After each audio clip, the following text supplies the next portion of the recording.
हमने हमेशा सुना है वासना बुरी है, वासना पाप है। लेकिन क्या सच में ऐसा है? क्या वो ऊर्जा जो तुम्हें भीतर से जला देती है वास्तव में तुम्हारा शत्रु है, या फिर वही ऊर्जा तुम्हें मोक्ष, तपस्या और आत्मज्ञान की ओर ले जा सकती है?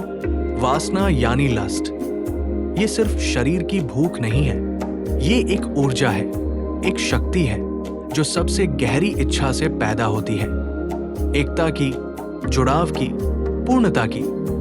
और यही कारण है कि प्राचीन संतों और योगियों ने इसे नकारा नहीं बल्कि रूपांतरित किया।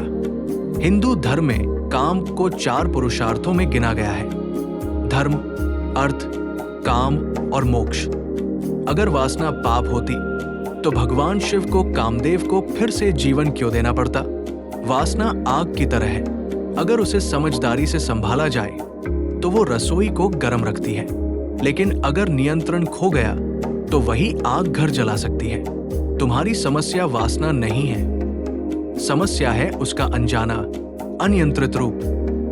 तुम्हारे भीतर की ये शक्ति अगर उसे दबाया जाए तो वो गंदी हो जाती है, लेकिन अगर उसे ध्यान, प्राणायाम, ब्रह्मचर्य और सेवा के माध्यम से ऊपर उठाया जाए तो वही ऊर्जा कुंडलिनी शक्ति बन जाती है।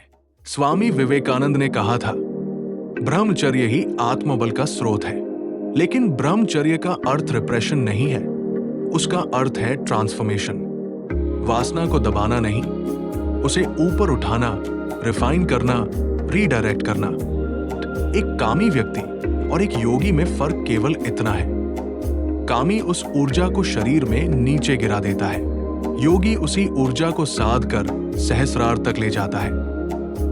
आज का समाज वासना को एक उत्पाद की तरह परोसता है, विज्ञापनों में, फिल्मों में और हर स्क्रीन पर। लेकिन ये केवल तुम्हारी ऊर्जा का शोषण है।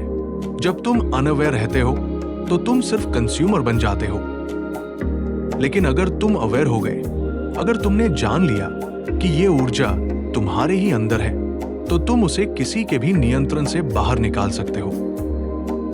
प्रेम, भक्ति और वासना ये विरोधाभासी नहीं है। जब वासना से देह की सीमा हट जाती है तो वही वासना दिव्यता का द्वार बन जाती है।